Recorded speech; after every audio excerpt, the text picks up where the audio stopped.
Hey, more Aesop's Fables. Isn't that a pretty picture? Now, here we go. The Ant and the Grasshopper. One frosty autumn day, an ant was busily storing away some of the kernels of wheat which he had gathered during the summer to tide him over the coming winter.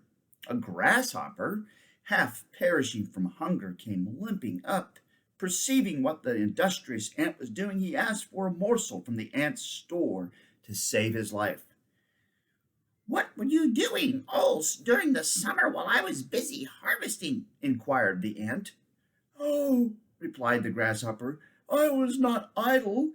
I was singing and chirruping all day long." "Well," said the ant, smiling grimly as he locked his granary door, "since you sang all summer, it looks as though you would have to dance all winter." It is thrifty to prepare today for the wants of tomorrow. That's the ant and the grasshopper. Oh, here's another one. The mice in council. For many years, the mice had been living in constant dread of their enemy, the cat. It was decided to call a meeting to determine the best means of handling the situation. Many plans were discussed and rejected. At last, a young mouse got up. "I propose," said he, looking very unimportant, "that a bell be hung around the cat's neck. then, whenever the cat approaches, we always shall have notice of her presence, and so be able to escape." The young mouse sat down amidst tremendous applause. The suggestion was put to a motion and passed almost unanimously. But just then an old mouse who had sat silent all the while rose to his feet and said, "My friends, it takes a young mouse to think of a plan so ingenious and yet so simple. With a bell about the cat's neck to warn us, we shall all be safe. I have but one brief question to put to the supporters of the plan. Which one of you is going to put the bell on the cat?" Great question. It is one thing to propose, another to execute. That's a great story. The Fox and the Grapes.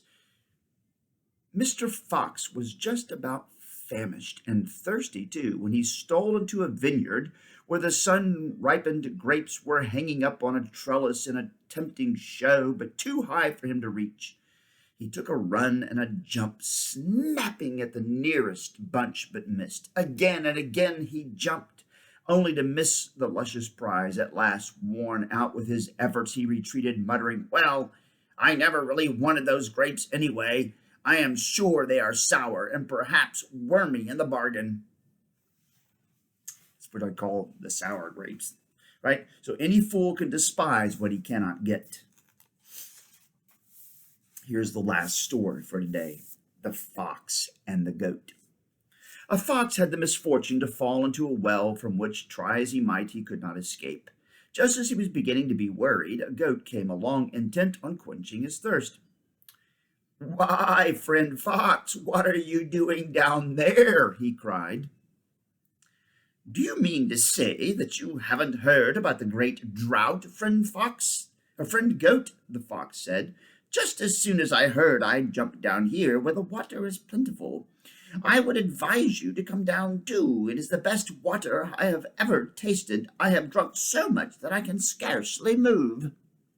When the goat heard this, he leaped into the well without any more ado. The fox immediately jumped onto the goat's back, and using her long horns, was able to scramble up out of the well to safety. Then he called down to the unhappy goat the following advice: "The next time, friend goat, be sure to look before you leap.